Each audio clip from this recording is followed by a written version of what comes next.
In today's video, we will install Kali Linux on VirtualBox. If you haven't already installed VirtualBox, please install it. The link is in the description. We need to go to the Kali Linux website and download the installer file. On the website, there is an option to download the pre-built Kali Linux images for VirtualBox, which is easier to deploy. But I won't recommend that. For better stability, we will go for ISO file and install it manually. So now click on the recommended button under the installer images. So we are in the installer images page now. So from here we need to download the ISO file. I'm going to download the 64-bit ISO file. So we need to click on the download button.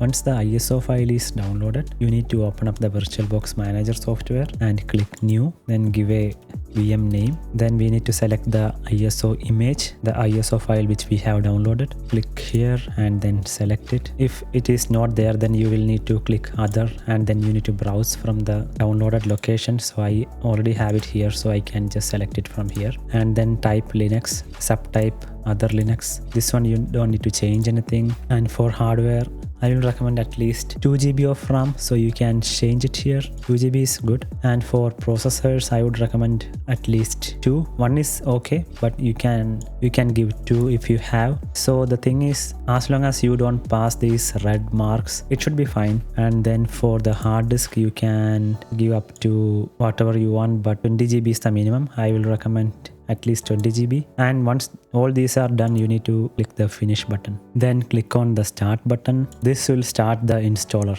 So now we have the Kali Linux installer menu. So we will need to select graphical install. We need to select the language. I have selected English and I'm going to click continue. Then country, you have to select your country here. Then the keyboard configuration. Then we need to give a host name. I'm going to change it to something else, from VirtualBox to Kali Linux VM. Then continue. I'm not going to give a domain name here. You can give a domain name if you want. It's not mandatory. Click continue. Then you will need to give the full name of the user. So I'm going to give my full name. Click continue. Then we have to give an username for the account. Then continue. So we have to give a strong password here. So I'm going to give my password. Then click continue. Now it is setting up the clock. Now you will need to select your time zone. So I have selected my time zone and I'm going to click continue. Now it is partitioning the disks. So it is asking how do we want to partition the disk. I'm going to select the guided method. Click continue. So this is the VirtualBox hard drive.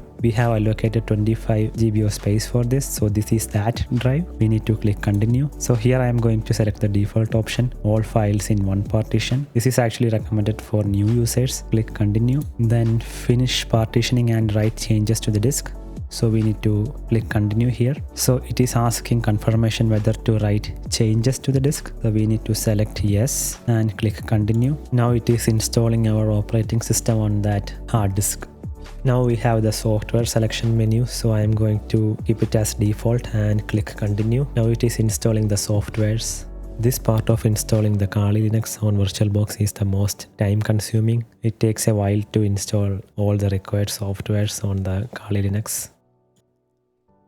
So now it is asking where to install the grub bootloader. Bootloader is nothing but an application which is responsible for booting the computer, or in this case our virtual machine. It actually places the operating system into the memory. So in this case we need to click on yes and click on continue. So it is asking to which drive we want to install the bootloader. So we need to select /dev/sda and click continue. That will install the grub and finish our installation of Kali Linux on VirtualBox.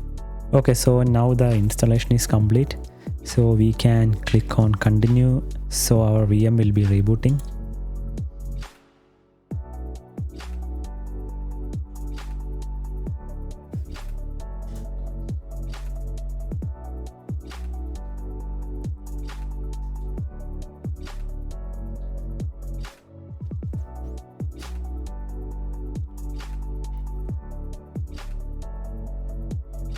Now we will need to provide the username and password which we have created.